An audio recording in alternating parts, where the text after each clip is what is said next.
Miami. Early morning. A single video clip hits the internet like a spark in dry grass. Within minutes, it's everywhere, shared, reposted, slowed down frame by frame. The grainy footage shows Jasmine Washington and Yandy Smith sitting together in what looks like a luxury lounge. Heads close, whispering. The audio is muffled, but one line stands out. "We got the proof now. Rasheeda can't hide it anymore." That one sentence sends the entire love and hip-hop fanbase into chaos. By noon, hashtags are trending. Hashtag T, my Andy.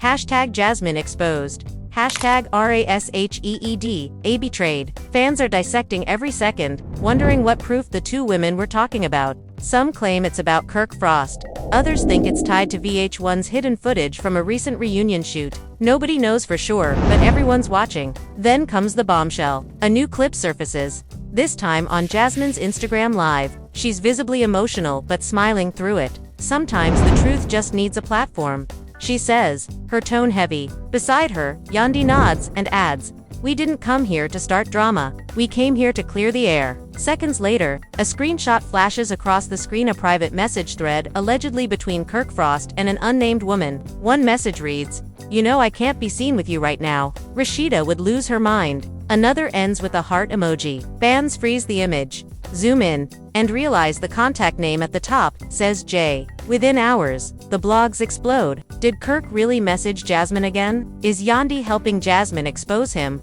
Or is this all a setup for the new season? Insiders claim the clip wasn't supposed to leak. A producer from the show reportedly texted a cast member, "They're going rogue." VH1 had nothing to do with this. That single leak turns a simple post into an all-out media storm. Rasheeda, silent at first, breaks her silence with a cryptic story.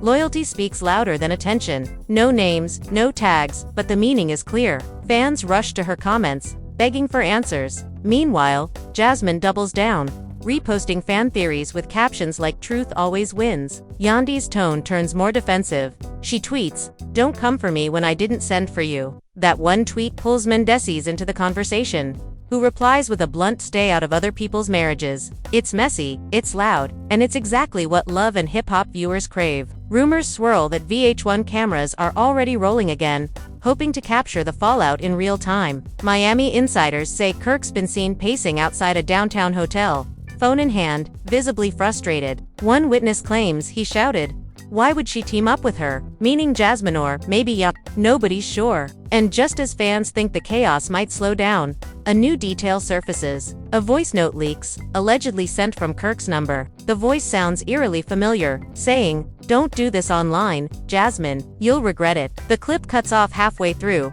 but it's enough to push the story from scandal to full-blown war. That's where tonight's story begins. Jasmine and Yandy, two women with different histories, suddenly united against one name that's defined Atlanta's reality TV world for years: Rasheeda Frost. What led to this alliance? What do those messages really mean? And how much of this storm is revenge? How much is truth? And how much is performance? Stay tuned, because what's coming next will shake every corner of love and hip-hop Atlanta. The live kept replaying in everyone's mind like a song they couldn't turn off. Jasmine sat back in that white velvet chair, her nails tapping the glass table, and Yandy beside her looked both calm and calculating. "So should I read it or show it?" Jasmine asked, her voice carrying that dangerous mix of nerves and satisfaction. "Show it," Yandy said. "People need to see who's really been lying all these years." Jasmine turned her phone toward the camera, her fingers trembling a little. The screen showed Kirk's name, bold, unmistakable. "You looked beautiful last night. Wish I could have stayed longer." That single message hit the internet like a bullet. Within minutes, fans were posting screenshots, zooming in, analyzing every detail. Some said it was fake, some said it was real. But everyone agreed on one thing: Rasheeda was about to lose her mind. Rasheeda had always been known for holding it together, for keeping her cool even when her whole world was burning. But that morning, something in her snapped. She was in her boutique, pressing clothes on a rack, when her phone started buzzing non-stop. Her manager tried to stop her from checking, but it was too late. She saw her husband's name trending again, not for business, not for the Frost Empire, but for another scandal involving Jasmine. "You have got to be kidding me," she whispered, her voice cracking. Kirk walked in a few minutes later, wearing that same nervous half-smile he always wore when trouble came. "Babe, don't believe none of that. he said, stepping closer. They editing stuff again. Rasheeda didn't even look at him. She just kept scrolling, replaying Jasmine's video, over and over. You said you don't even talk to her anymore, she said finally. So why's your name on her phone again? Kirk tried to explain, but his voice drowned in the sound of the boutique's doorbell as customers walked in,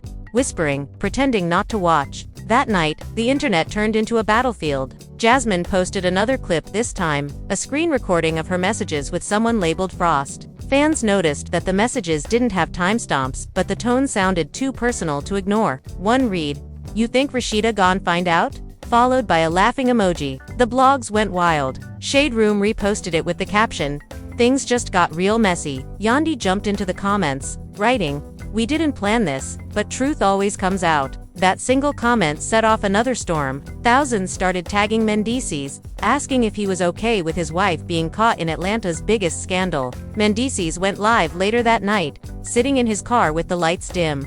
"I told Yandy to leave that situation alone," he said, "but she grown. She gon' do what she wanna do." His tone was calm, but the hurt was clear. Meanwhile, Jasmine was basking in the attention. Her phone kept lighting up interview requests, DMs from blogs, fans begging for more proof. She sat in her kitchen, scrolling through everything, sipping wine, the glow from her phone painting her face in soft gold. "You know what's crazy?" she said on her live. "When I tried to tell the truth years ago, nobody listened. Now everybody's listening." Yandy, sitting across from her, said, "That's because timing is everything. They thought they could silence you forever." Jasmine nodded, a slow, tired smile spreading across her face. This time, she said, "They gon' feel what I felt." Rasheeda spent that same night in silence. She locked her boutique early, ignored the calls, and drove aimlessly through Atlanta. She parked outside the old Frost house for a long time, just staring at the front porch where she and Kirk had posed for family photos so many times.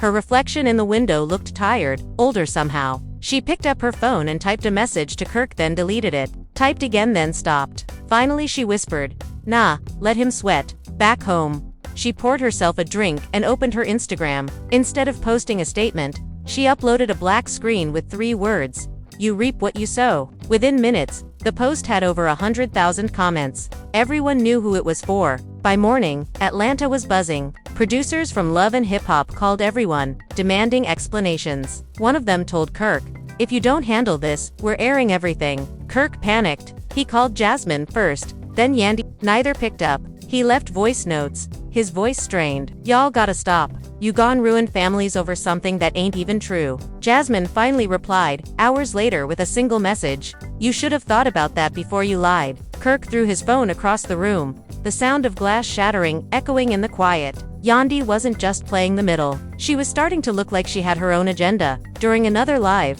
she mentioned, "Some people been playing perfect for too long. Sometimes, the truth needs a little light." Fans caught that and ran with it. Comments flooded in Yandy throwing shade at Rasheeda. "She jealous." "Nah, she's speaking facts." Every side had its defenders. While the internet argued, Jasmine and Yandy met again, this time in private. They sat in Yandy's hotel suite overlooking downtown. Jasmine looked restless. "You sure we should keep doing this?" she asked. "Rasheeda's not gonna just sit quiet." Yandy's expression didn't change. "If you back out now, you'll look guilty," she said. "You came this far. Don't fold." Jasmine sighed.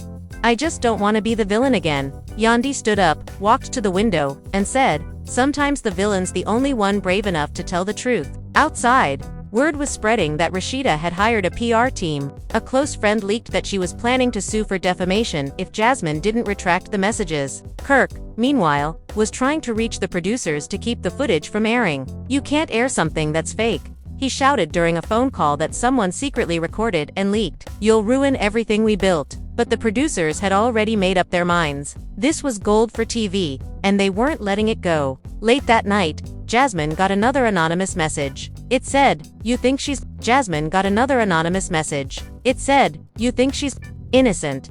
Check the camera from Miami, March 3rd. Attached was a blurry image that looked like Kirk and another woman.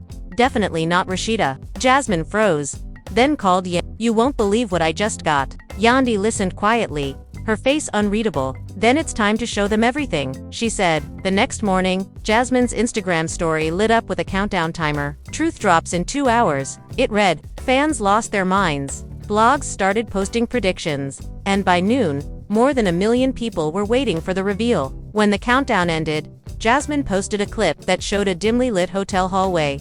A man who looked like Kirk walking into a room. The camera angle was shaky, but fans recognized his chain, his walk, his voice in the background saying, "Make sure nobody saw me." The comments section exploded. Kirk tried to deny it immediately, claiming it was deepfake footage. "That's not me," he said during a live, but few believed him. Back at home, Rasheeda finally broke down. She locked herself in her dressing room, tears falling silently as she watched the clip over and over.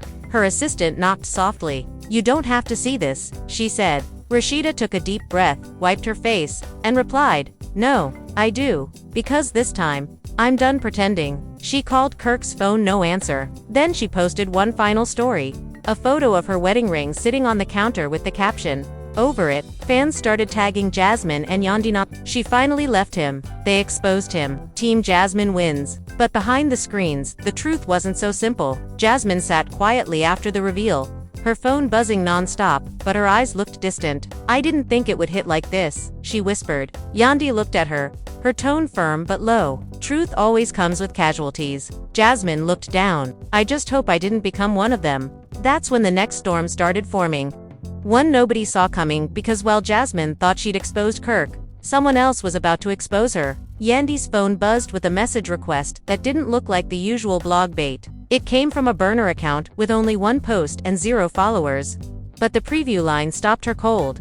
"Ask Jasmine about the West End condo and the cash transfers." She turned the screen toward Jasmine. Jasmine blinked once, then twice, then picked up her own phone as if she could outrun the words by scrolling. "People send lies when they scared," she said, voice steady but eyes not. "They want to muddy the water." Yandy didn't respond right away. She tapped the profile, saw the lone post, a dark photo of a parking garage. The caption read, "Miami, March 5, 3:12 a.m. The date sat like a lump in the room. Jasmine folded her arms and leaned back. "Coincidence," she said. "You already know people are playing games." By noon, the burner account went live. The screen was black, the voice altered, the tone smug. "You want truth?" The voice said. "Let's give them truth." A file folder appeared on the screen, and one by one, blurred images slid into view. A parking garage shot, a condo elevator with a reflection that looked like Jasmine's curly hair in the stainless steel, a transaction receipt with a familiar last name scrubbed halfway but visible enough for fans to start guessing. Comments poured in. "Is that Jasmine? Who paid who?" Fans are shocked. Minutes later, the live cut off, but not before a final message flashed up. "Rasheeda, check your DMs." Rasheeda was sitting at her dining table, staring at a glass of water she hadn't touched when the message landed. It came from the same burner, but the tone was different, almost gentle. "You're not the only one who was lied to," it read. Attached were 3 screenshots. The first showed Jasmine in a mirror selfie inside a condo hallway. The second showed what looked like a bank app with green bubbles of incoming payments from a business account with a name ending in Boutique LLC. The third was a cropped calendar notification. It said, "Meet J. 11 p.m. Valet." She pressed the phone to her chest and exhaled like breath could carry the weight away. Then she stood, grabbed her keys, and left without telling anyone where she was going. Emotions ran high. Kirk was pacing in the studio pretending to be busy with a mix that no one cared about. His engineer tried to speak, but Kirk waved him off. "Not now," he snapped. The door swung open. Rasheeda walked in wearing a gray sweatsuit and a look that didn't match any version of her he knew. She put her phone on the table and pressed play. The burner's video started. The screenshots scrolled. Kirk's mouth opened and closed, like words might catch up if he waited. "What is this?" she asked, voice low. "Explain it." Kirk rubbed the back of his neck. "Baby, you know people edit anything. You know that." She kept staring. "Then tell me why our business account is connected to those payments." Silence stretched thin enough to snap. Kirk swallowed. "That ain't real." She laughed once. It sounded like a cough. "You really think I'm stupid," she said, and turned to leave. "Where you going?" he called. "To find out what's real," she answered, and the door closed with a click that felt final. The family was left divided. Jasmine met Yandy in the hotel lobby where the lighting made everyone look softer than they felt. The air smelled like citrus and furniture polish. "We need to get ahead of this," Jasmine said, clutching her bag. "If they spin it, I'm done." Yandy nodded slowly. "Then we tell the whole story," she said. Jasmine's jaw tightened. "The whole story is messy." Yandy leaned forward. "Messy already found us." She reached for Jasmine's phone. "What are the transfers?" Jasmine flinched. then handed it over. Kirk sent me money, she said, voice flat, but not for what they think. Yandy's eyebrows lifted. Then for what? Jasmine stared at the floor as if the right words might be hiding in the carpet. Legal fees, she said finally. From back when the custody fight got ugly, he didn't want it traced to him. Yandy listened. You have paperwork. Some, Jasmine said. Not all. Then find it, Yandy said. And find witnesses. Jasmine nodded, but her eyes were glassy. They won't believe me, she whispered. They never do. Yandy exhaled. This time, we bring receipts. The producers smelled fire and rushed in with cameras. They called it a pickup scene, but everyone knew it was a rescue mission for ratings. They wanted Kirk to walk into the lobby and make peace on camera. Kirk refused. They wanted Rasheeda to confront Jasmine in a controlled environment. Rasheeda didn't answer her phone, so they settled for Yandy and Jasmine together again. This time at a rooftop bar with a skyline that pretended Atlanta was a calm city. As the cameras rolled, Jasmine's fingers shook while she held a folder. Say it in your words, the producer whispered off camera. Jasmine breathed in. I did take money, she said, looking at the lens as if it could forgive her. But it wasn't hush money, it was support. It was for the child. He didn't want it public because people judge everything. The chat exploded. Convenient. Liar. That makes sense. Split down the middle. 15 floors below, in a black SUV, Mendices watched the live on his phone. His jaw worked, tight and annoyed. He hit call. Yandy's phone lit up and she stepped away from the table. What? She said, trying to keep her voice calm. This is not your fight, he said. You're making it yours. Yandy pinched the bridge of her nose. It is my fight when lies ruin women who've already been dragged. Mendices sighed hard. You're risking our home for their show. Yandy looked at the skyline and thought about how many times she had carried other people's battles. Our home is not that fragile, she said. And if it is, then the truth won't break it. The truth will prove it. He was quiet. Then he said, come home after you're done. She swallowed. I will. The call ended, but the echo stayed in her chest. Just when the rooftop scene felt controlled, security approached. A woman in scrubs and a hoodie was causing a stir near the elevators. Phone held high. Filming. Jasmine, tell them about March 5th, she shouted. Tell them who was upstairs. Cameras whipped around. The woman pushed through, tears bright in her eyes. You told me he was leaving, she said, voice breaking. You told me, he promised. The bar went silent except for glasses clinking in distant corners. Jasmine froze. Who are you? Yandy asked, placing herself between them. Someone who believed her. The woman said, someone who was there the night he sent you that don't post voice note. She held up her phone. The screen showed a video thumbnail labeled Garage Level 3. Fans were beyond shocked. Security moved in, but the producer lifted a hand. Let it roll, he said quietly. The woman tapped play. The video showed Jasmine near a car, hair up, eyes darting. A man's voice, off camera, said, you'll get your part when this quiets down. Jasmine's mouth opened to say something, but the clip ended. The room erupted. Accusations flew. So you got paid. So you set it up. So you blackmailed him. Jasmine's face crumpled, then hardened. That is not the whole video, she said, loud enough to slice through the noise. You cut it. The woman laughed with no humor. You always say that. Yandy stepped forward. Who are you to Jasmine? The woman's answer landed like a stone. Her friend, she said, and sometimes her alibi. Rasheeda watched a bootleg stream of the rooftop chaos from the back seat of a friend's car. She had not slept. She had not eaten. She did not plan to cry again. Pull over, she said. Her friend did not eaten. She did not plan to cry again. Pull over, she said. Her friend did. Rasheeda opened her notes app and started typing, deleting, typing again. Then she stopped and hit record on a voice memo. Her voice was calm, but the steel was back. To everyone asking me to speak, she said, I've been quiet because I wanted to be sure. I am sure now. She paused. I am not fighting for a man who won't fight for me. I am not arguing with a woman who is determined to stay in my story. I'm stepping out of the circle. She posted it to her story and turned the phone off.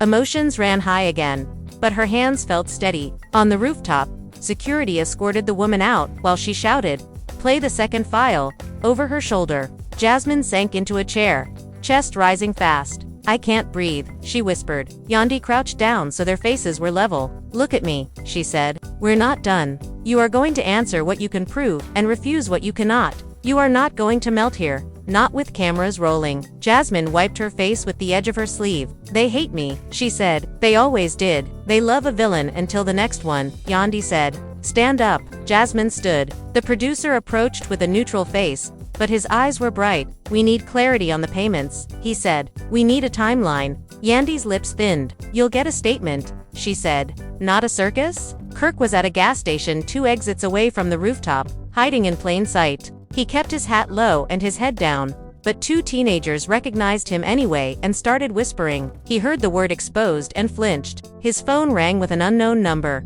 Against his better judgment, he answered. The burner voice came back. Clearer now, less distorted. You still lying to everyone? It said. You still pretending the condo wasn't yours? Kirk's throat went dry. Who is this? A soft laugh. Someone who knows what you did in Miami and who you paid to keep quiet. The line clicked dead. Kirk stared at the screen until the screen timed out. For a moment, the image in the dark glass looked like someone else's face. Then a camera flash popped from the edge of the lot and the spell broke. By sunset, hashtags shifted into civil war. Hashtag Team Rasheeda. Hashtag Team Jasmine. Hashtag Team Both. Hashtag Team None. Celebrities chimed in. One reality star posted, "Protect Black families," which half the internet read as "Protect Kirk." Another posted, "Women deserve loyalty," which the other half read as "Drag Jasmine." The cast chat in the show's group thread blew up, old alliances flaring and dying in minutes. Carly Red wrote, "I told y'all years ago," and then added a row of tea emojis. Spice posted, "Nobody perfect,"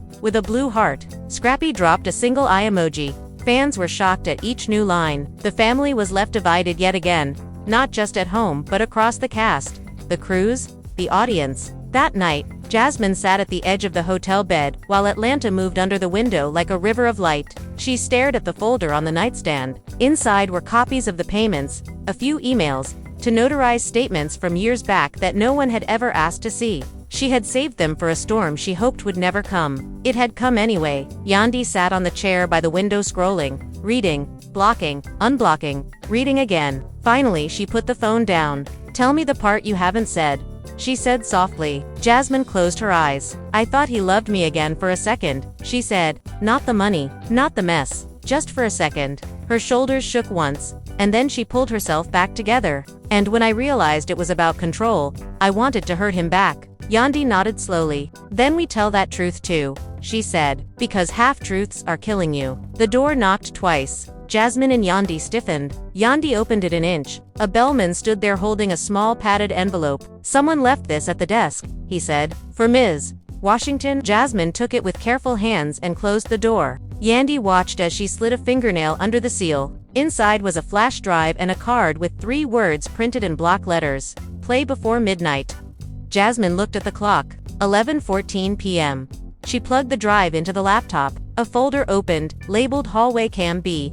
1 video file. She clicked it. The screen showed the same Miami hallway from the earlier leak, but this angle was clean, not shaky. Kirk appeared, looking over his shoulder, then stepping into frame, and then, a beat later, another figure turned the corner. Not Jasmine, not the woman from the elevator. The camera caught the person full on. The frame froze Jasmine's breath in her throat. Yandy leaned forward, eyes wide. Fans would be shocked, because the person walking out of the elevator and straight into that hotel room was someone no one had named yet.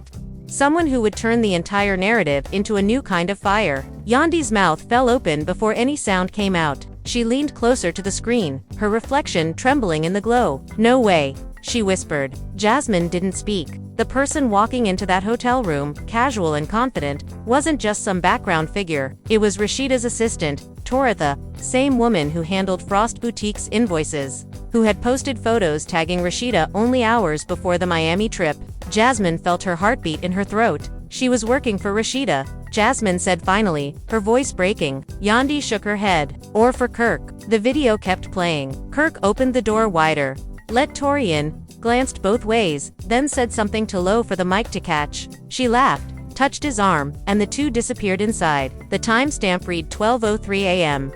Jasmine slammed the laptop shut and stood up. "So all this time I was the crazy one," she said. "He was with her." Yandy rubbed her temples. "We don't know what that was yet." Jasmine pointed at the laptop. "I do. I know that look. That's not business." The flash drive burned in her hand like proof that had waited too long, but Yandy's instincts kicked in before the emotions swallowed them both. "Listen to me," she said. "If you go public with this right now, it'll look like revenge. Let me talk to production first. Let's make it strategic. Jasmine paced the carpet, muttering, "I'm done being strategic. I'm done being patient." She grabbed her purse and headed for the door. Yandy stood. "Where are you going?" "To end this," Jasmine said. An hour later, Rasheeda's phone lit up again. A new video. The caption read, "What your assistant was doing while you defended your husband." Her hand shook as she tapped play. At first she didn't recognize what she was seeing in the hallway.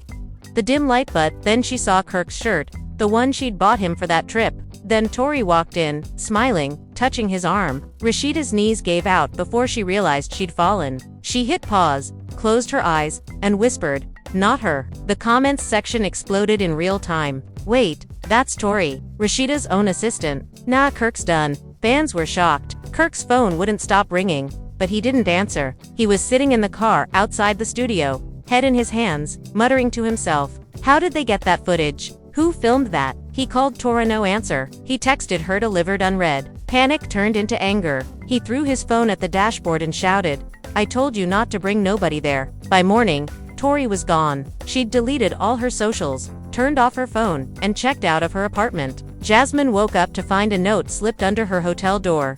"You don't know what you started." No signature, just those words. She showed it to Yandy. "Someone's threatening you now," Yandy said quietly. Jasmine laughed bitterly. "No, someone's warning me." "That's different." VH1 producers were in chaos. They had meetings from dawn till dusk, arguing whether to air the footage or hold it. One exec said, "This could ruin marriages." Another said, "This could save the season." By noon, the decision was made they would release a teaser under exclusive behind-the-scenes footage. Kirk tried to block it legally, but the paperwork didn't move fast enough. The teaser dropped that evening. The network's voiceover boomed. Loyalty, betrayal, and a revelation no one saw coming. The screen flashed the Miami clip in slow motion, the freeze frame on Tori's face. Social media detonated. Hashtag Rasheeda betrayed hit trending within minutes. Other reality stars started commenting. Carly Red wrote, "Atlanta's too small for all this."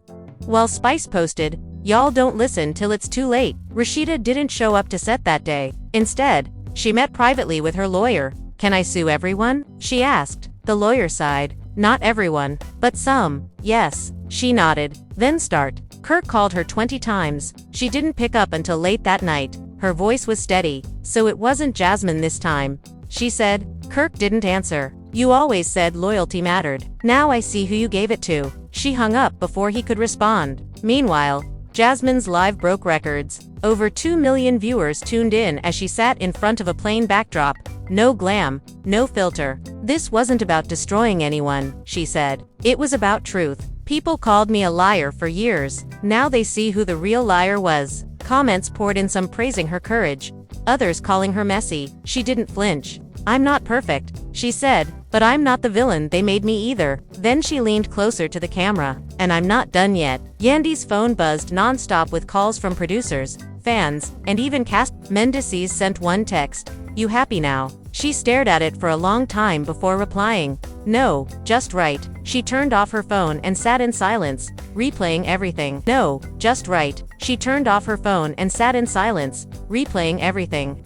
Part of her wanted to believe it had been worth it, that exposing the truth would set everyone free. Another part of her felt the weight of what had broken in the process. 2 nights later, Kirk appeared at a private lounge, unannounced. The DJ muted the music when he walked in. Cameras caught the tension in his face, the exhaustion around his eyes. "Y'all think you know everything," he said into a fan's phone when asked about the scandal. "Half of what's out there is edited. People do anything for clicks." But before he could leave, a woman shouted from the bar, "So was Tori edited too?" Laughter erupted. Kirk stormed out, knocking over a chair on the way. The next morning, Jasmine received another envelope, no name, no return address. Inside were still images from another camera angle.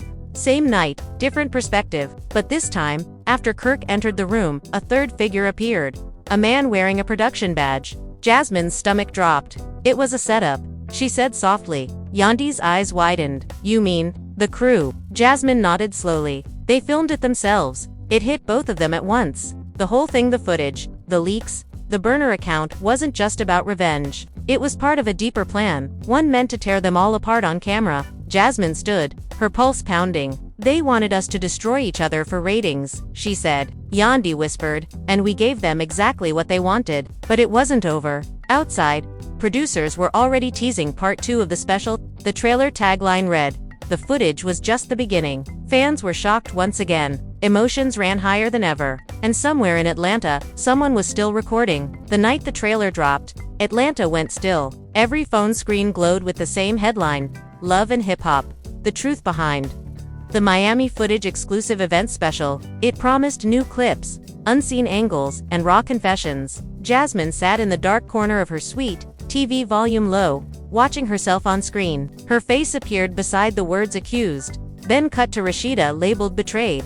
Then Kirk underexposed. She whispered, "They turned our pain into promo." Yandy stood near the window, arms crossed, her reflection a silhouette. "That's what they always do," she said. "They eat the story before we can tell it." A text came through on Jasmine's phone from a blocked number. "You still think you control the narrative?" It read. Attached was a thumbnail of yet another video, this one labeled "Reunion Cut. ATL for halves."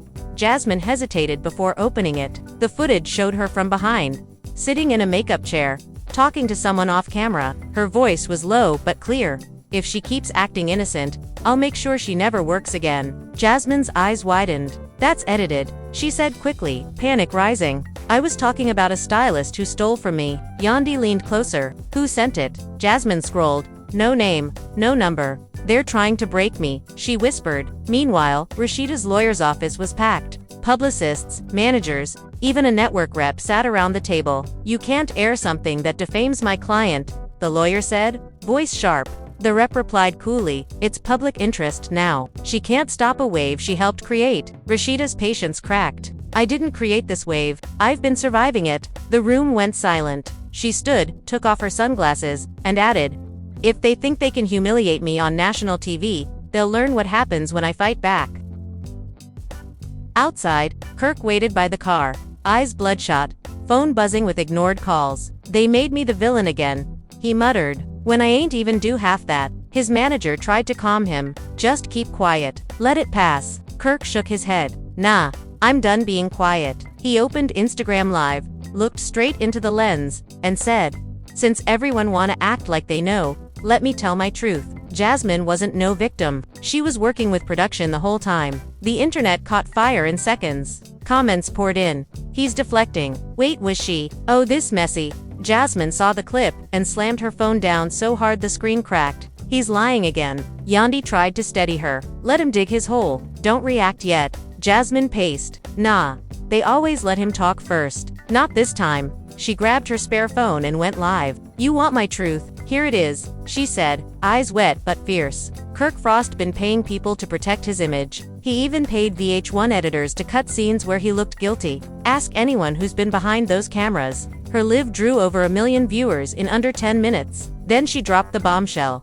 "And if y'all really want to talk setup, ask who leaked the footage in the first place. Because it wasn't me. It was his wife's team." Rasheeda saw the clip while filming a scene at the boutique. She froze mid-sentence, then looked at the producer. "Turn the camera off." "We can't," he said quietly. "Contract." She laughed bitterly. "Fine, then let it roll." She turned to face the lens, eyes sharp.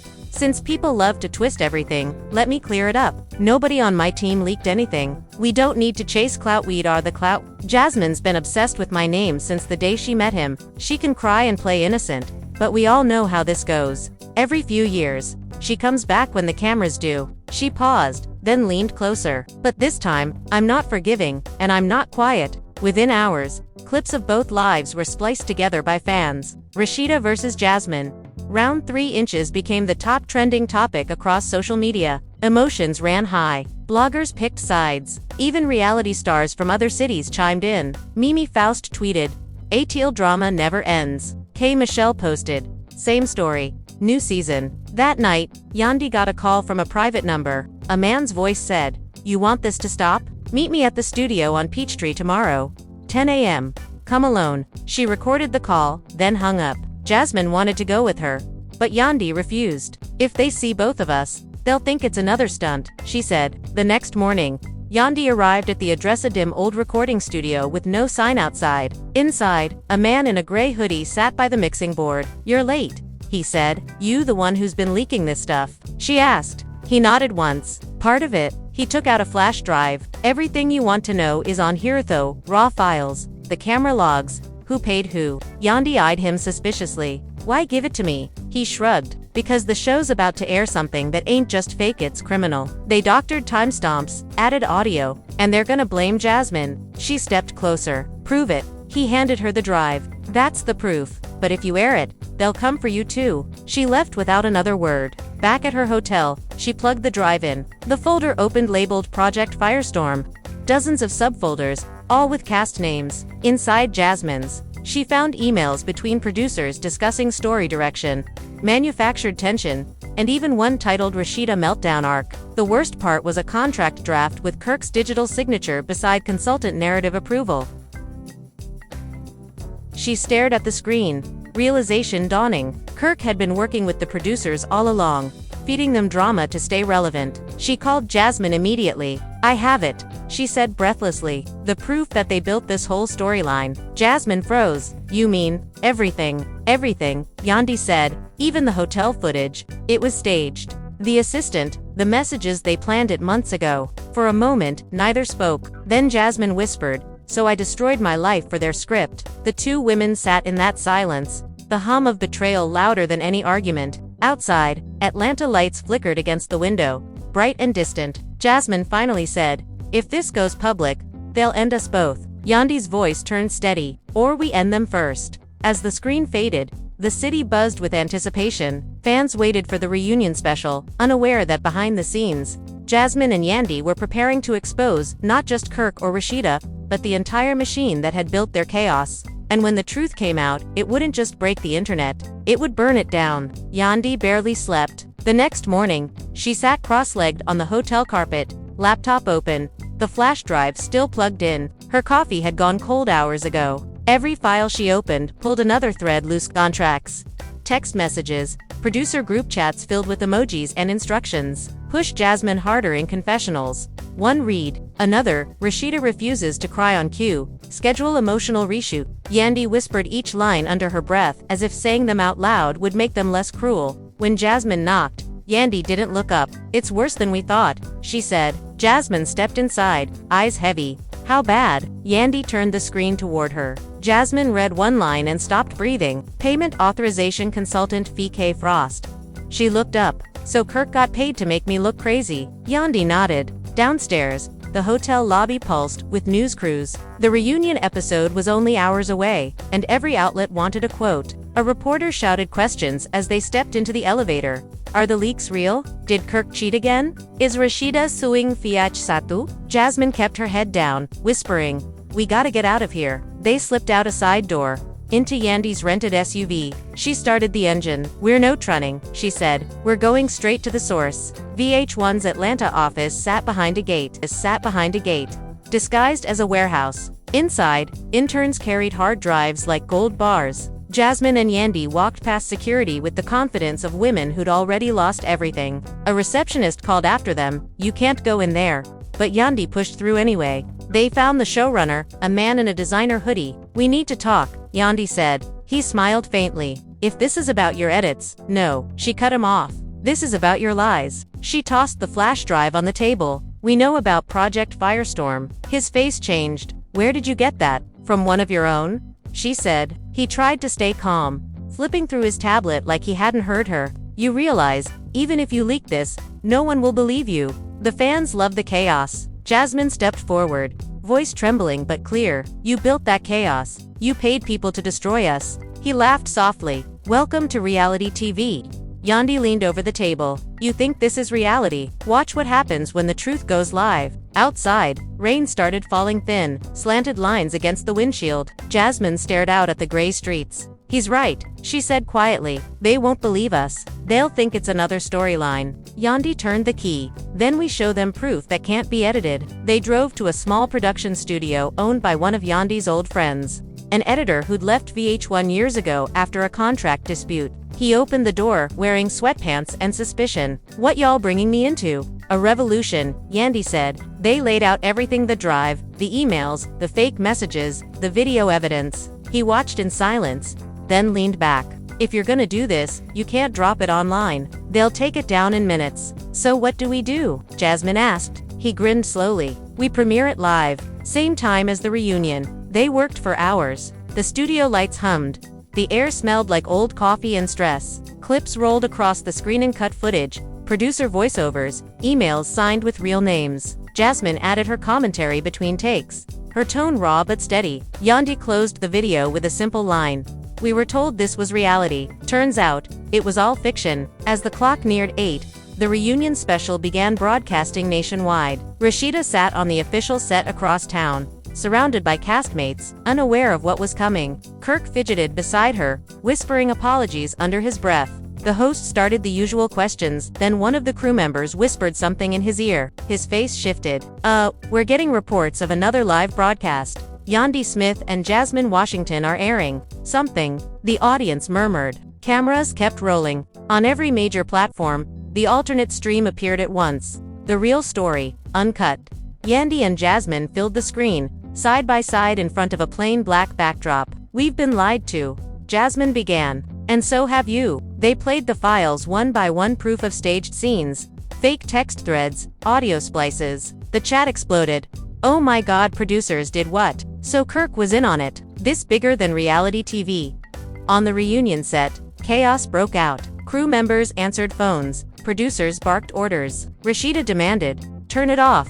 Kirk grabbed the remote, but the live stream played everywhere, on monitors, on phones, even in the studio hallway. One of the assistants whispered, "They got the contracts." Rasheeda turned pale. Meanwhile, the internet erupted. Every blog, every gossip page carried screenshots of the leaked files. Fans were stunned. Old cast members started joining the stream's comments section, confirming bits of the story. Mimi wrote, "I been said it was fake." Spice added, "Y'all owe us apologies." 30 minutes in, Kirk went live himself. Furious, "Don't believe that nonsense," he shouted. "They editing just like we do." But then Jasmine played a final clip. Raw audio of Kirk talking to the showrunner. "As long as Rasheeda looks loyal and Jasmine looks desperate, ratings stay up. Do what you gotta do." Silence followed. In that moment, something in the audience shifted. Fans who'd laughed at the drama now looked guilty, complicit. Comments changed tone. "They used these people. This show toxic. Cancel VH1 after the stream ended." The network cut the reunion broadcast early. Emergency meetings followed. By midnight, legal teams were drafting statements. Rasheeda locked herself in her dressing room, refusing to speak to cameras. Kirk was escorted off set after smashing a prop table. The family was left divided again. But this time, the damage wasn't between Mitt, was between them and the empire that built their fame. 2 days later, Yandy and Jasmine appeared on GoodMorningAmerica.com, dressed in white. "We're not here to destroy careers," Yandy said softly. "We're here to free people from manipulation." Jasmine nodded. "Truth isn't always glamorous, but it's healing." Reporters asked if they'd return to the show. Both shook their heads. VH1 released a statement calling the leaks unauthorized and promising an internal investigation. Fans didn't buy it. The network's comments flooded with calls for accountability. Sponsors pulled ads. By week's end, production halted. Rasheeda, away from the noise, sat on her porch at dusk, watching the sky bleed orange. Her phone buzzed a message from Jasmine. "No hate. Just truth." She stared at it a long time before typing back, "Truth hurts, but it's cleaner than lies." For once, there was no background music, no camera angles, just 3 women who'd spent years inside a script, finally stepping out of it. The noise of Atlanta hummed somewhere far away, and in that quiet, reality finally felt real. A week later, the city was quieter, but only on the surface. Cameras were gone from the boutique. The usual gossip blogs had moved on to other feuds, and the VH1 offices sat in uneasy silence. But beneath all that, the story still pulsed through Atlanta like a heartbeat that refused to settle. Rasheeda drove alone that morning. No entourage, no glam. She stopped at a small cafe tucked behind Piedmont Park, the same place she used to visit before the fame. She ordered tea, sat by the window, and stared out at nothing for a long time. People recognized her, whispered, but didn't approach. Her phone buzzed every few minutes. Network lawyers, Kirk, old producers, but she ignored all of it. After everything, she wanted to hear her own thoughts again. On the other side of the city, Jasmine was packing. The hotel room that had been her war room for weeks was now stripped bare. No makeup lights, no camera gear, no ring light glow. She placed the last flash drive into an envelope labeled attorney copy, then zipped her bag shut. She didn't look triumphant. She looked hollow. When Yandy walked in, Jasmine managed a faint smile. "So this is how it ends." she said. Yandy leaned against the doorframe. Or how it finally starts. Jasmine looked up. What starts? Peace, Yandy said. The world outside wasn't ready to let them rest. A journalist from Rolling Stone reached out, offering a full cover story on the women who broke reality TV.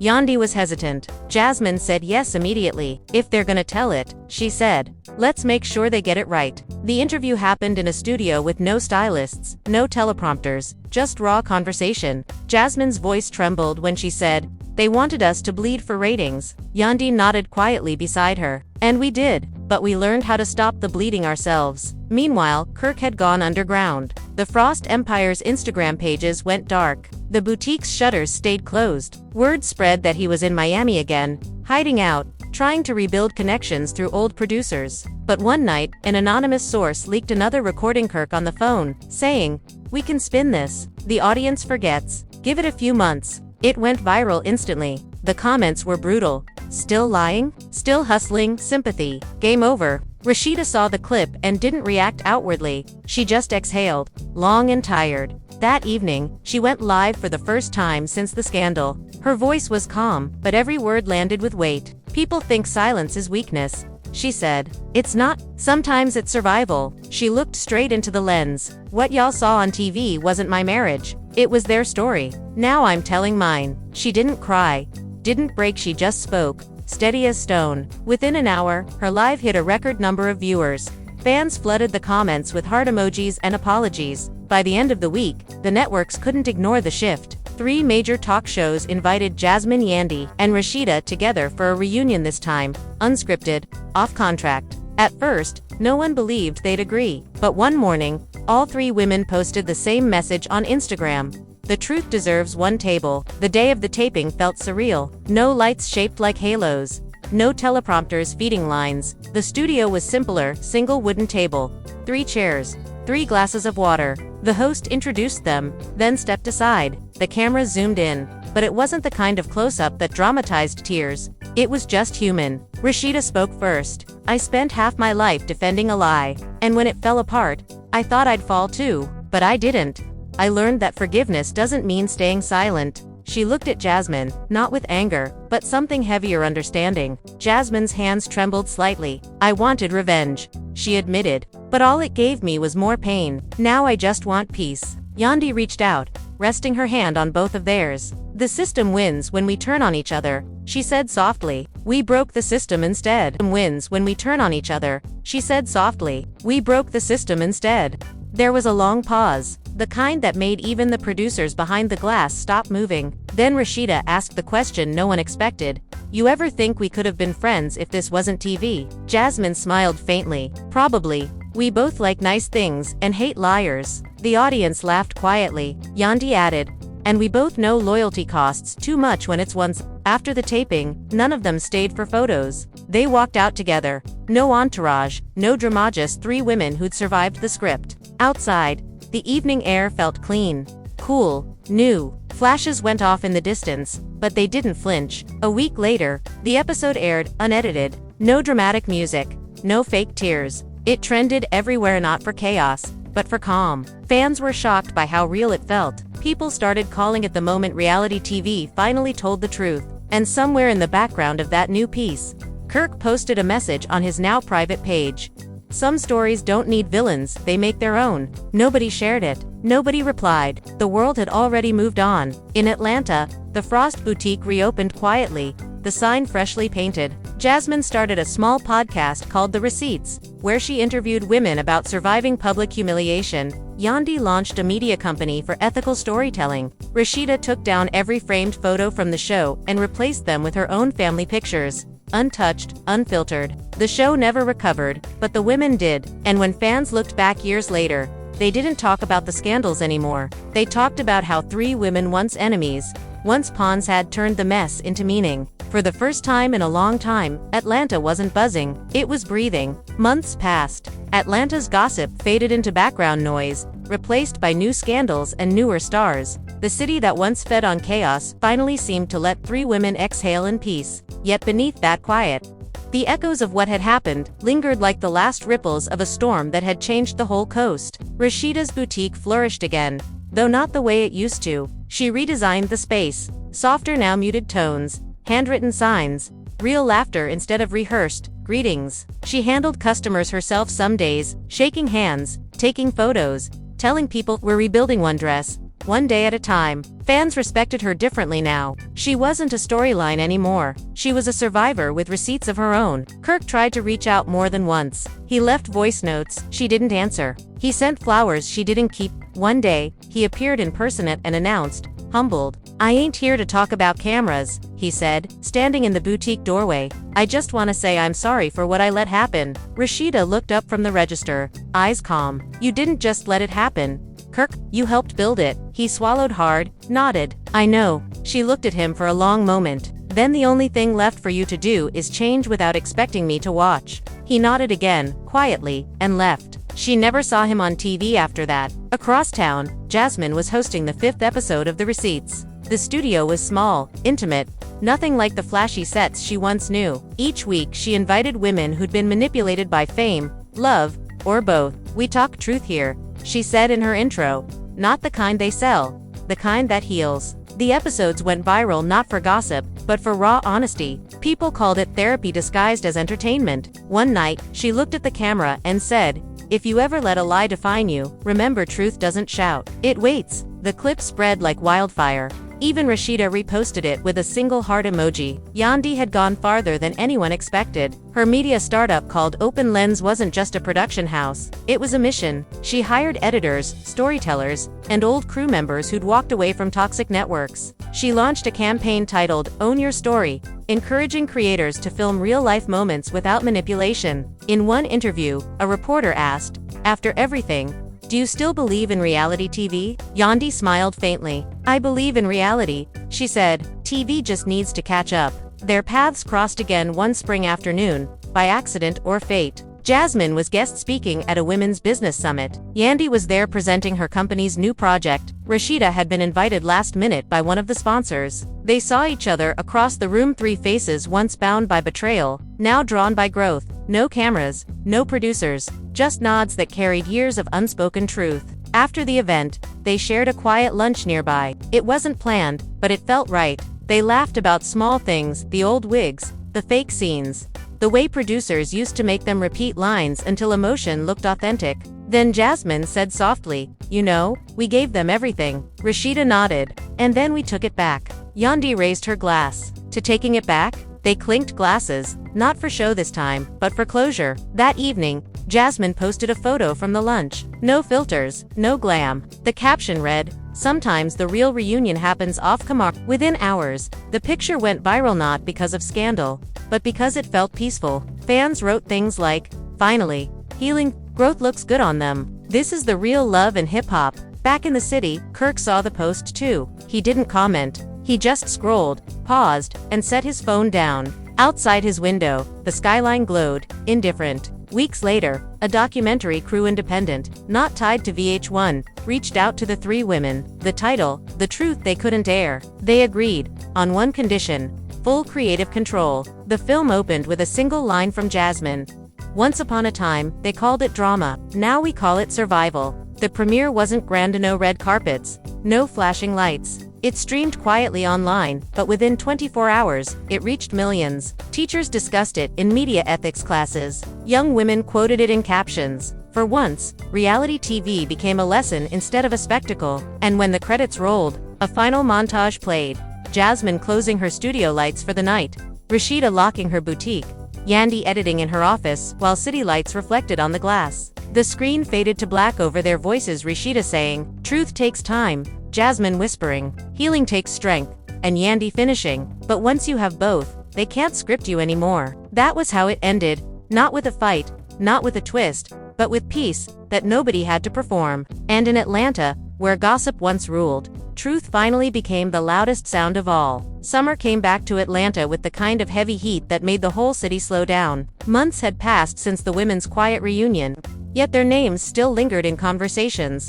Not for chaos this time, but for change. People called them the Truth Sisters online, a nickname they didn't ask for but didn't reject either. Rasheeda's boutique had become more than a store, it was a symbol. Women came from other states just to meet her. to thank her for standing up for herself on live television. She smiled when they asked for pictures, but always said the same thing before posing.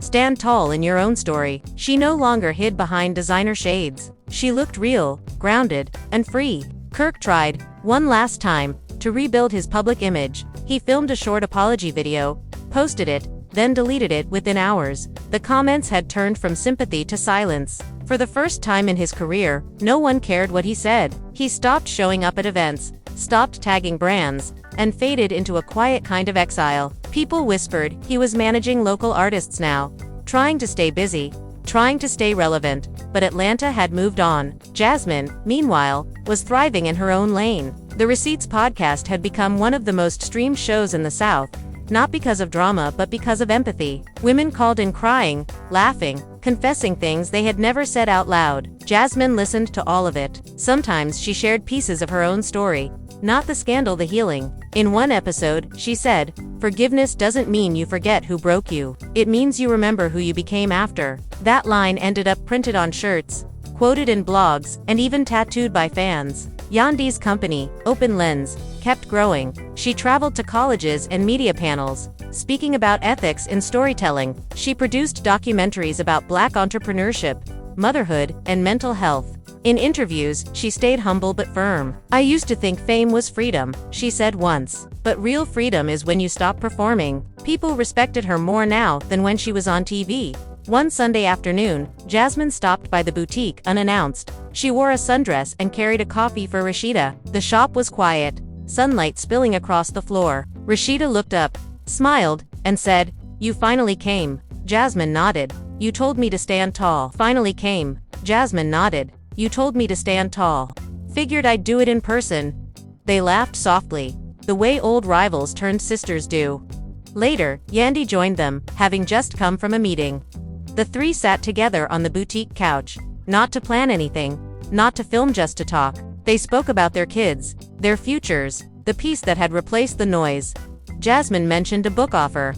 Rasheeda teased her about becoming an author. Yandy promised to produce the audiobook. It felt easy, natural, like they'd finally arrived at a version of life no one could edit. That evening, as the sun dipped low over the city, they stood outside the shop. Cars passed. A few people waved. Someone yelled, "We love y'all," from across the street. Rasheeda laughed, her eyes shining. "Guess we finally gave them a story worth keeping," she said. Jasmine looked at her and nodded. "Yeah, but this one's ours." When they hugged goodbye, it wasn't for cameras or headlines. It was quiet, sincere, and final in the best way. The city hummed around them, still alive, still messy, but somehow softer now. Inside the boutique window, their reflections blurred into the gold evening light. Three women who had turned survival into legacy. And as they walked away in different directions, the story that had once consumed Atlanta ended not in scandal, but in peace that didn't need proof. That summer in Atlanta carried a stillness no one could explain. For the first time in years, the women moved through their days without cameras shadowing their steps or producers calling for retakes. Mornings felt lighter. The air in the city, usually heavy with gossip, seemed to hum with something gentler, afterglow of peace that didn't need proving. Rasheeda often opened her boutique early, not because business demanded it but because she liked the quiet before customers arrived. She would light a candle, flip through invoices, and sometimes catch herself smiling at the smallness of it all. People still whispered when she passed, still tagged her in old clips from the show. But the difference now was that she didn't flinch. She had outlived the noise. Sometimes she caught herself missing the energy, the lights, the chaos, the rush of being talked about, but when she remembered what it cost, she chose silence every time. One Wednesday afternoon, while folding a shipment of new dresses, she looked up and saw a familiar face standing in the doorway. It was Kirk. He looked older, tired, in a way makeup couldn't fix. He didn't step in right away, just stood there with his cap in his hand. "You look good," he said quietly. She didn't smile, but her voice was gentle. "You finally saying that without a camera rolling?" He nodded, glancing around the shop like it was a memory he didn't know how to touch. "I'm not here to start anything," he said. "Just wanted to say, I see what you built. I'm proud." She nodded once, enough to acknowledge the weight of it. "Thank you," she said. "That means something." He lingered a moment, like he wanted to say more, then simply said, "Take care," and walked out. She watched him go, and instead of bitterness, she felt something quite a closure. the kind that doesn't announce itself, it just settles. Across town, Jasmine's podcast studio buzzed with low chatter and the smell of coffee. The receipts had grown beyond what she imagined. She had guests flying in from New York, Chicago, even London. Women who wanted to share their stories because they trusted her. She didn't interrupt them, didn't dramatize the moments. She just listened, sometimes reaching across the table to hold a trembling hand. Her audience called her the calm after the storm, a name she wore like armor and grace all at once. She had moved into a small townhouse with her son, decorated with soft colors and plants that always leaned toward the sunlight. In quiet moments, she would sit on the porch and watch him play, thinking about how far they had come from the days when the internet called her every name except her own. Sometimes she still got messages, people dredging up the past, asking for the real tea. She never responded. One evening, as she wrapped up a recording, her assistant mentioned that a journalist wanted to do a feature on how she rebuilt her life. Jasmine hesitated. "They always want to twist it," she said. "They want redemption to look glamorous." Her assistant smiled. "Then make it look real." Jasmine thought for a long moment, then nodded. "Maybe it's time." The next week, Yandy joined her for lunch after the taping. They met at a small vegan cafe near Midtown, the kind of place where nobody stared and nobody whispered. Yandy wore a loose denim jacket, her hair tied up, phone face down on the table. "How's the world treating you?" Jasmine asked. Yandy laughed. "The world's finally quiet enough to hear myself think." She sipped her tea and added, "But I miss the chaos sometimes." "Don't you?" Jasmine smiled softly. "Sometimes, but not enough to go back." They sat in comfortable silence, watching people pass outside the window. Then Yandy's phone buzzed. She turned it over, saw a message from a network executive she hadn't spoken to in over a year. She frowned. "They're talking about a reboot," she said. Jasmine raised an eyebrow. "Of what?"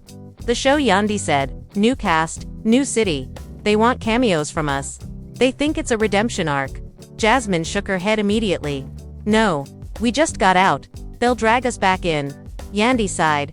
"I know, but part of me wants to go. Not for fame, but to make sure they do it right this time." Jasmine looked at her with quiet worry.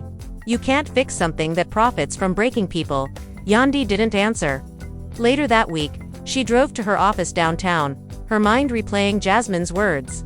Open Lens was thriving. New projects, honest stories, but the temptation to confront the machine that once exploited her was hard to ignore. She sat in her office long after everyone left, staring at the city lights.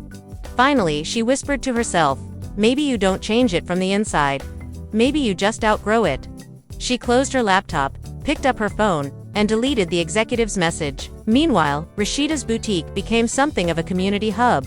She started hosting monthly Real Talk nights, no cameras, no sponsors, just women sitting in a circle sharing stories. Sometimes Jasmine would drop by unannounced, sit quietly in the back, and listen. Sometimes Yandy joined through video call when work kept her away. They had built something rare, a friendship that wasn't built on survival anymore, but choice. One evening, after everyone left, Rasheeda and Jasmine sat on the shop floor, surrounded by folded clothes and half-empty coffee cups. "You ever think we'd end up here?" Jasmine asked. Rasheeda smiled faintly. "Not once, but I'm glad we did." Jasmine leaned her head back against the wall. "Me too." As autumn crept in, change followed. Yandy's company received an offer to produce a limited docuseries on Truth and Television. She called Jasmine and Rasheeda to ask if they'd be part of it. Jasmine hesitated at first, but agreed when Yandy promised full creative control.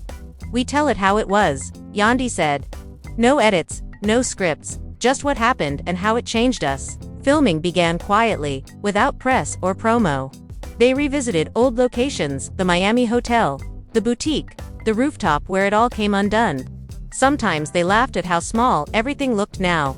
Other times, silence filled the air, heavy as rain. In one scene, Jasmine stood outside the old VH1 studio and said, "This is where they built the lie. I thought I'd feel angry standing here, but I don't. I just feel free." When the series premiered months later, it wasn't loud.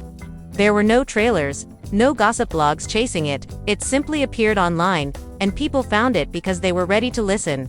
Critics called it a quiet revolution.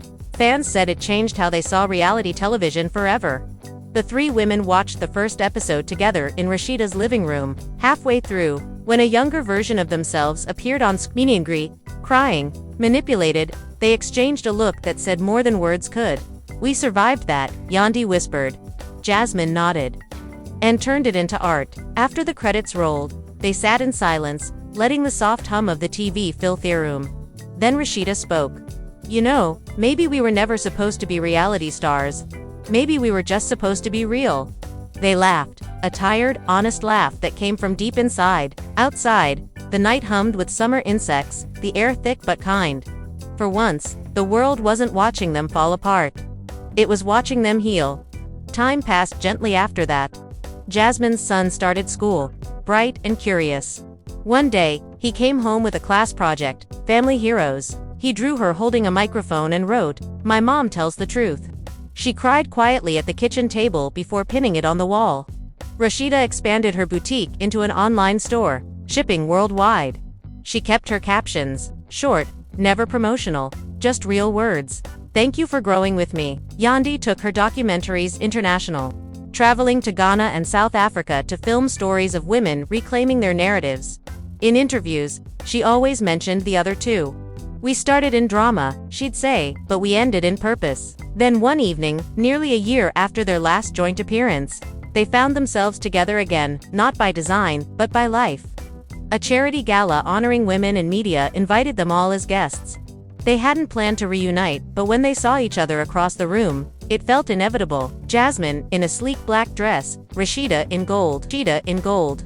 But they'd learned to feed themselves instead. As the 10th anniversary of their expos approached, journalists reached out again, asking for interviews, retrospectives, documentaries. They declined most of them, but one young journalist, barely in her 20s, passionate and sincere, convinced them to sit down for a feature called Beyond the Edit. She didn't ask about scandal, she asked about legacy. "If you could tell your younger selves one thing," she asked, "what would it be?" Jasmine thought for a while before saying, "That the world will try to turn your pain into profit. Don't let them." Rasheeda added, "That silence isn't weakness, it's just the space before your next move." Yandy smiled. "And that no one gets to write your ending but you." The article went viral, not for drama, but for truth. Young creators everywhere shared it. Production companies even cited it as a guide for building ethical storytelling models. The same network that once exploited them sent a public apology statement, admitting mistakes. They didn't respond. Forgiveness wasn't for press release, it was for peace of mind. On the 10th anniversary of the Uncut House,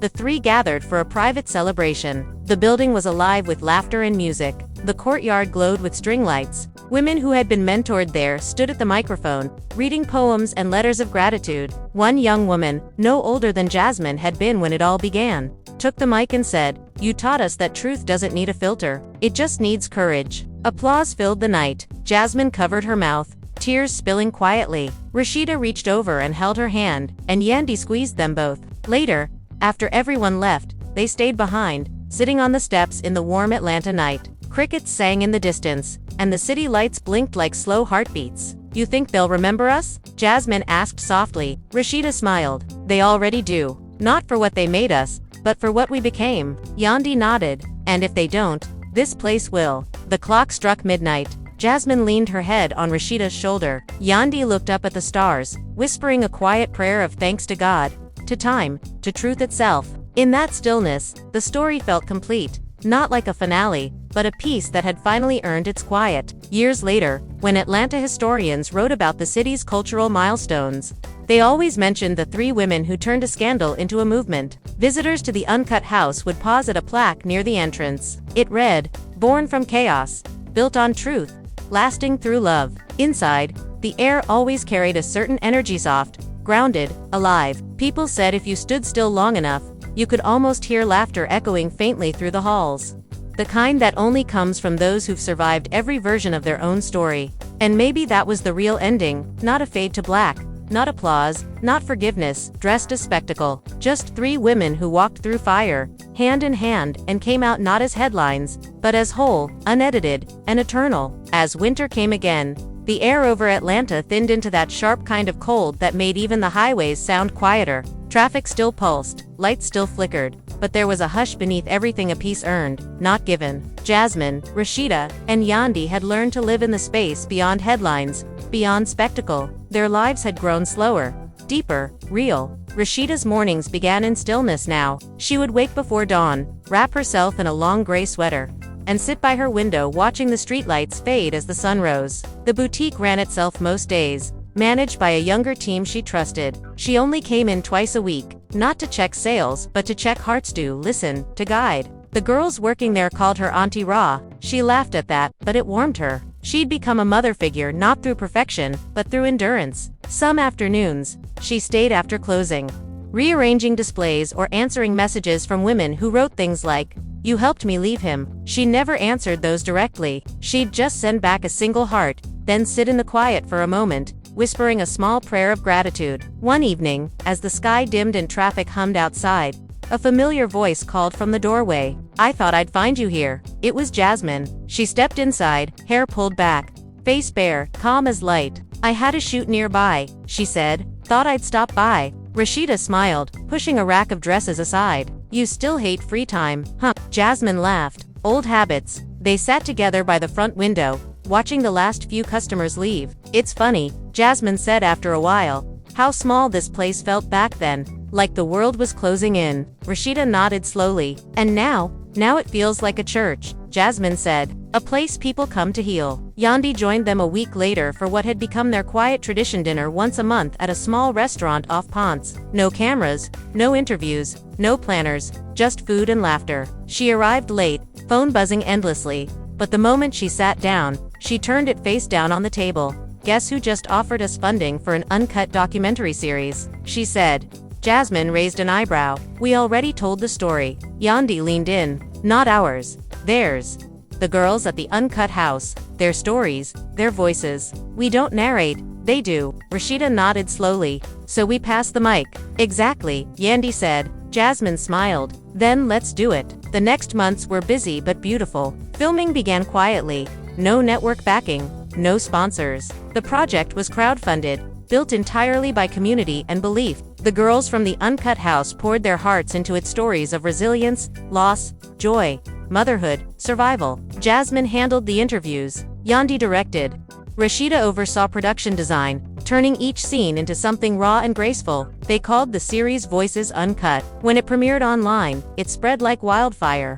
But not the kind of wildfire that destroys, one that warmed everything it touched. Teachers played it in classrooms. Churches used it in youth programs. Women watched it late at night and cried softly into their blankets. The world didn't see it as entertainment. It saw it as truth. In the middle of it all, Kirk reappeared, not for attention, but for closure. He sent Rasheeda a letter this time. Handwritten. "Careful," he wrote. "I learned too late that fame is a mirror that breaks everyone who stares too long. I hope you never look back through it again. Thank you for showing me how to live quietly." She read it once, folded it neatly, and tucked it into the back of her Bible. Forgiveness had already happened long before the apology arrived. Spring came, and with it came a new rhythm. The Uncut House celebrated 5 years of success. Children played in its courtyard during family days. Murals stretched higher each season. Yandy's team expanded, producing new projects that told stories from places no one had ever filmed with care before. Baltimore, Lagos. Jasmine finished her second book, Truth, Softly, a collection of essays about rebuilding dignity in a digital age. It topped charts, not for scandal, but for sincerity. The night of her book launch, the three women sat together in the back of the event hall after everyone left. The lights were dim, the crowd gone, the scent of flowers still in the air. Jasmine kicked off her heels and sighed. "We really did everything they said we couldn't." Rasheeda leaned her head back against the wall. "They said we'd fade. They didn't know peace don't fade," Yandy said, smiling. They all laughed, tired but fulfilled. Outside, the city pulsed with the sound of late-night traffic. The same city that once fed on their pain, now whispering with their grace. Months rolled by again. Their lives branched wider. Jasmine's son turned 12. He started helping at the Uncut House during summers, tutoring kids in reading. One afternoon he asked her, "Mom, do you ever miss it? The show, the cameras?" She thought for a moment before answering. "No," she said, "because it never missed me." He looked confused. She smiled softly. "When something loves you back, it gives you peace. That life only took."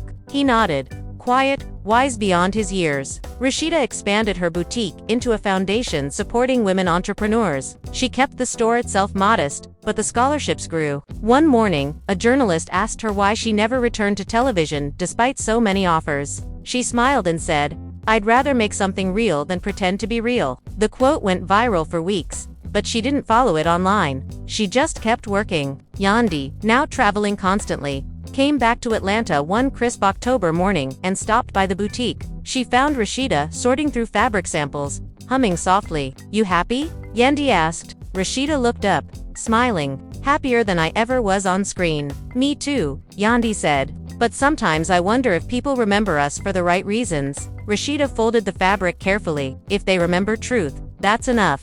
By winter, the Voices Uncut project had been nominated for a major award. They attended the ceremony together, walking the carpet in major award. They attended the ceremony together, walking the carpet in understated elegance. Cameras flashed.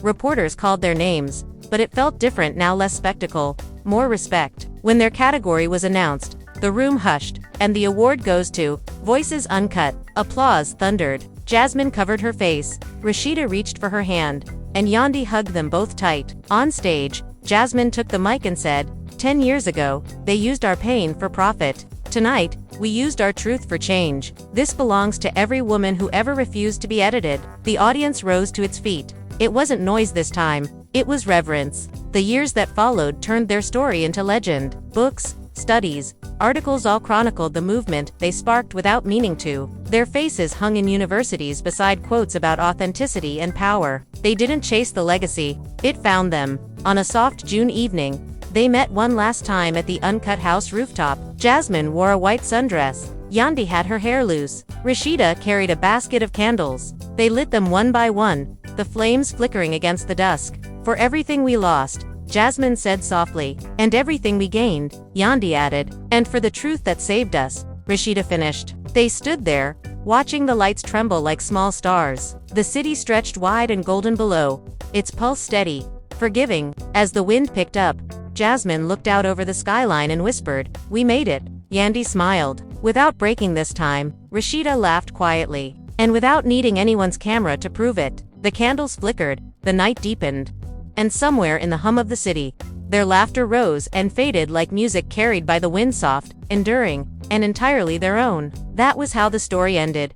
Not with applause or scandal, but with peace that stayed. Years kept passing, and Atlanta aged around them the way a city does, slowly at first. Then all at once, the skyline sharpened, buildings rose higher, and the old neighborhoods where their stories once played out became quieter, paved over with cafes and offices and boutiques that borrowed the language of authenticity but never quite found its soul. Still, somewhere in that noise, their legacy lingered like a heartbeat. Rasheeda was the first to notice it. One afternoon, she was helping a young designer set up a display for a local showcase when she caught sight of a group of girls outside, maybe 17, filming a short video on their phones. One of them said, "We're at the Uncut Boutique. This is where everything changed." Rasheeda smiled faintly. She didn't interrupt, didn't announce who she was. She just listened as they laughed and quoted lines from Voices Uncut, their voices bright and alive. She realized then that the story she once fought to reclaim had grown beyond her. It had become a compass for others.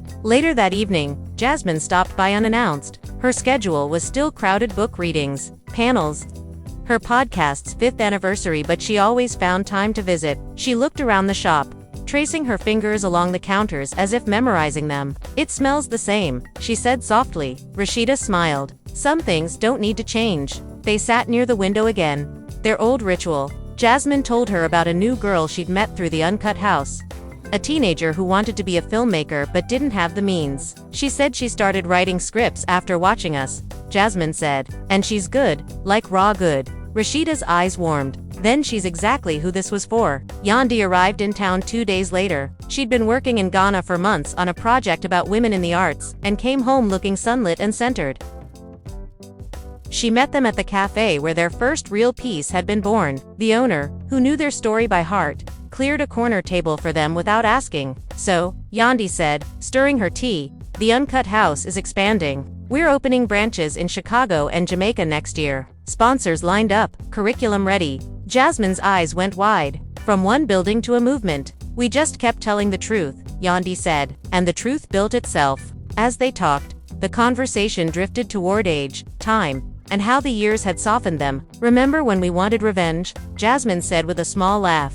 "Now I just want rest." Rasheeda nodded. "Revenge burns fast. Peace lasts longer. They all fell quiet for a moment, the clink of cups filling the space. We should do a reunion, Yandy said finally. Not for TV. For us. For the girls who learned from us. Jasmine smiled. Then let's make it an anniversary.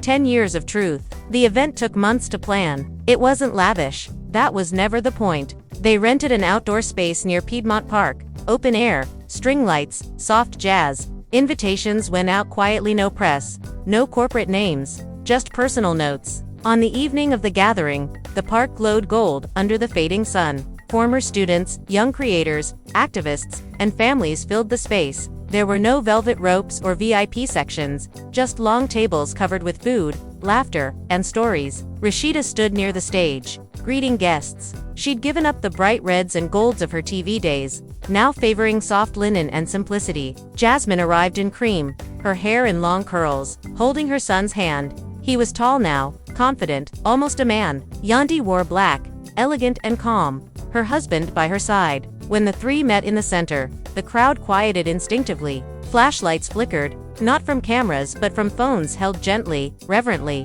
We didn't come here to perform, Jasmine said into the mic. We came to remember. Her voice trembled slightly. 10 years ago, they said we were finished. But what ended wasn't us, it was the lie. The crowd murmured softly. Rasheeda took her hand. We lost friends, faith, money, sometimes our peace. But we found something better: truth, sisterhood, and the strength to own our stories. Yandy looked out at the crowd, her voice steady. And now we pass that strength to you. Tell your stories. Don't wait for permission. Applause rose, not the wild kind that fades, but slow, deep, genuine. Under the lights, they hugged, and it felt like every scar they'd earned had healed all over again. People cried openly. Somewhere in the back, an old producer from their past watched quietly. He'd retired years ago, and this was the first time he'd seen them in person since the chaos. When the speeches ended, he approached them hesitantly. I don't expect forgiveness, he said softly. I just wanted to say thank you for showing me what real storytelling looks like.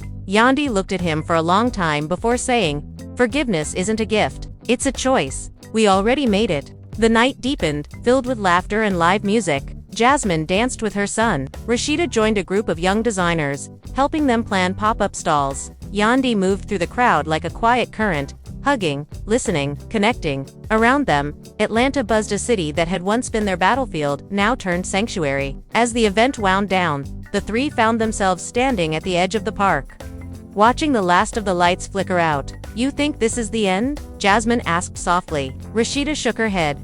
No, this is what peace looks like when it grows up. Yandy smiled. We started a wave that can't be edited, cut, or canceled. That's forever. They didn't go home right away. They sat on a nearby bench, wrapped in shawls against the cooling air, talking about everything and nothing: childhood, mistakes, their mothers, the future. The conversation wandered into long silences, the kind only people who've survived each other can share. Finally, Jasmine whispered, you ever wonder who we'd be if none of that happened? Rasheeda looked out toward the skyline. Probably quieter, maybe safer, but not stronger. Yandy added, we became the women we needed to see on TV.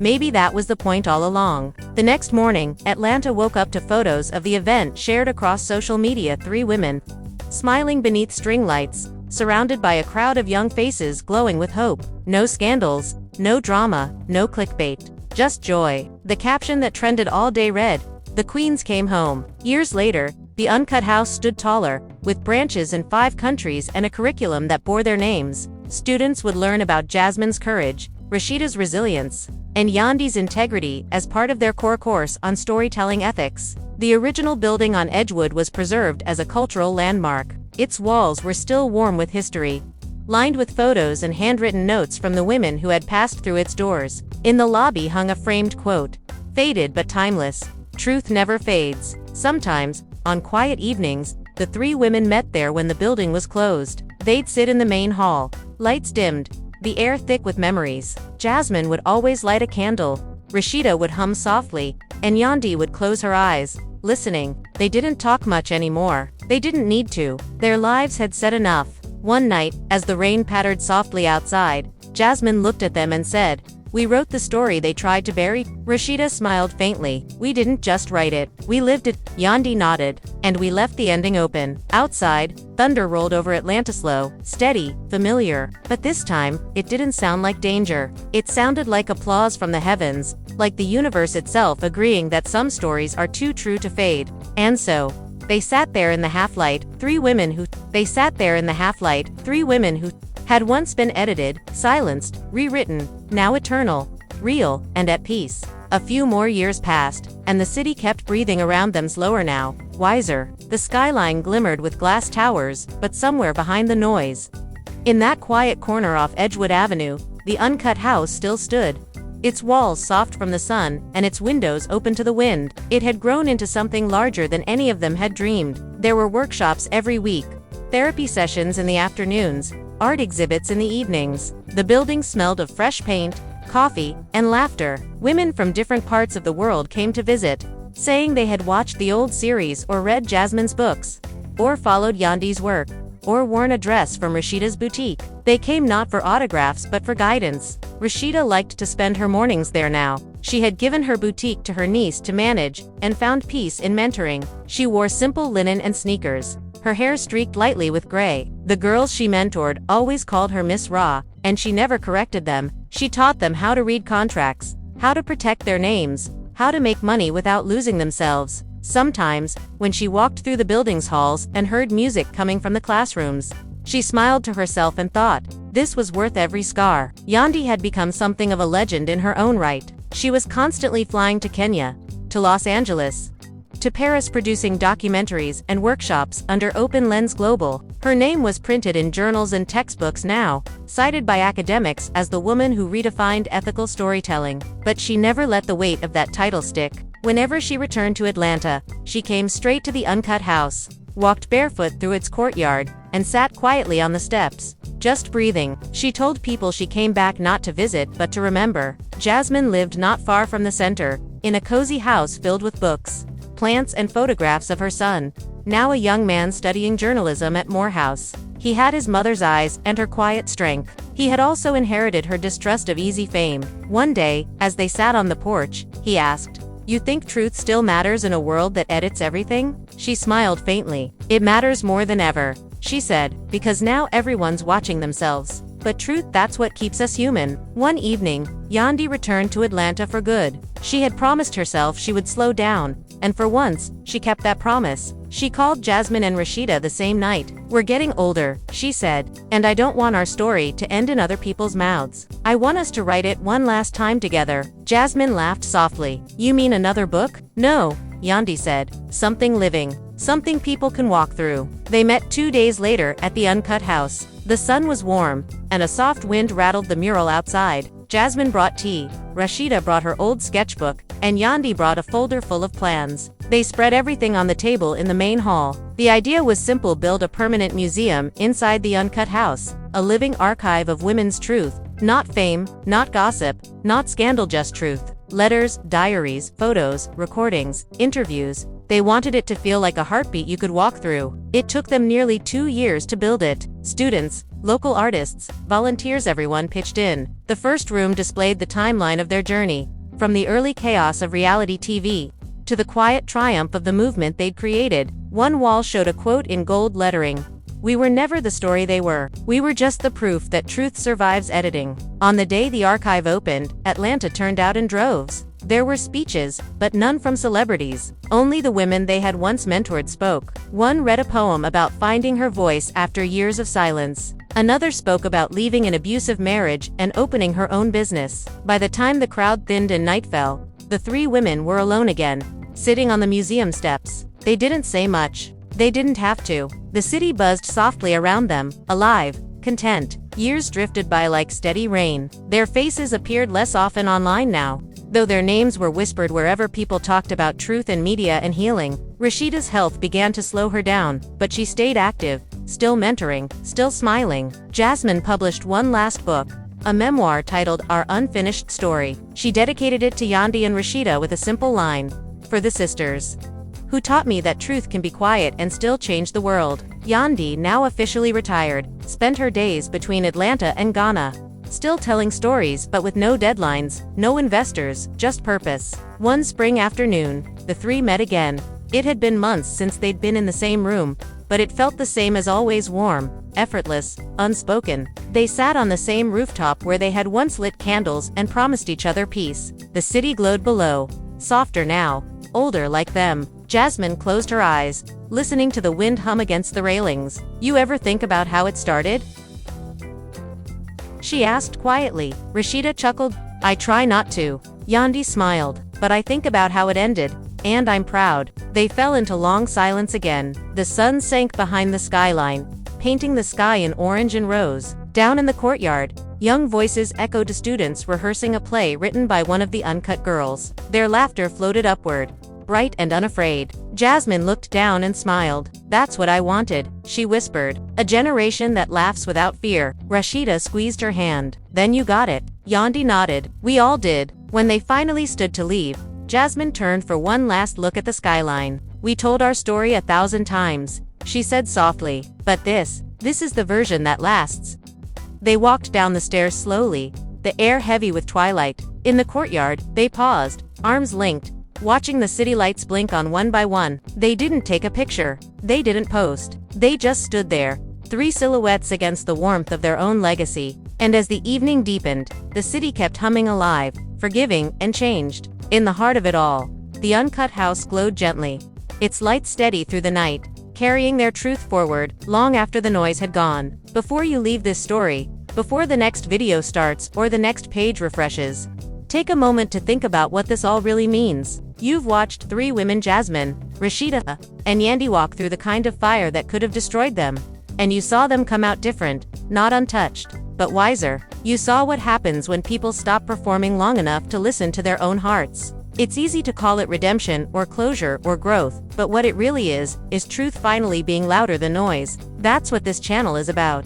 It isn't just drama, it's the reminder that behind every headline and every edit, there are real people trying to rebuild something that can't be filmed. Peace. The reason these stories matter isn't because they're messy or shocking. It's because they reflect the world we all live in, the one where love gets tested, loyalty gets broken, and truth always finds a way to crawl back into the light, no matter how long it takes. So if you felt something while watching this, if a part of you recognized your own reflection in Jasmine's courage, or Rasheeda's quiet strength, or Yandy's persistence, don't just scroll away. Breathe with it for a second. Remember that no matter how many times you've been misjudged, silenced, or underestimated, you can rewrite your story. That's what they did. It's what you can do too. Think about how far they came from that first scandal, how the internet laughed, how the producers manipulated, how everyone seemed ready to move on without them, but they didn't disappear. They rebuilt, they took back their narrative, they turned gossip into legacy. And that's the real reason you're still watching.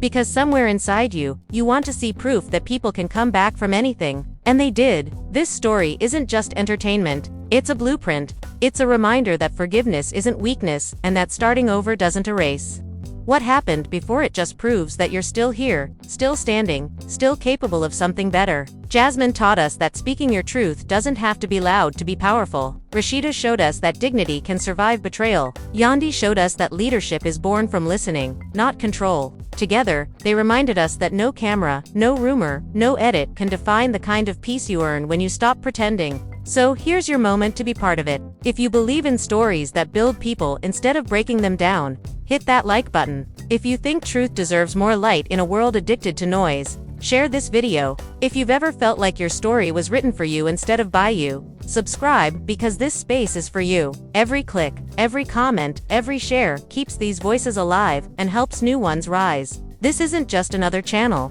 It's a growing community of people who refuse to stay edited. And when you comment below, don't just drop emojis or one-word reactions. Tell us what part spoke to you. Tell us what truth you're ready to claim. Maybe it's forgiving someone who hurt you. Maybe it's forgiving yourself. Maybe it's finally admitting that you want more than survival. You want peace. Say it. Peace. Say it.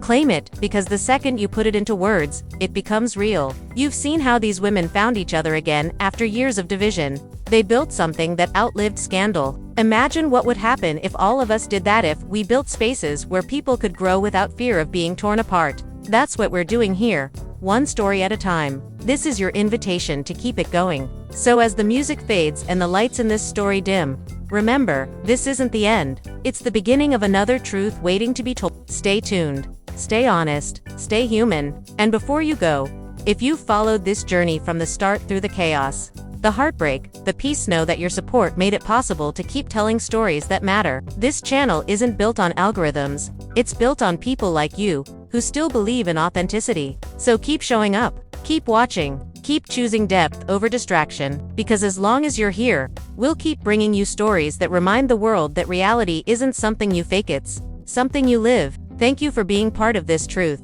Now take a deep breath, hit subscribe, and let's keep writing the kind of endings they said we'd never have: unedited, unbroken, and unstoppable.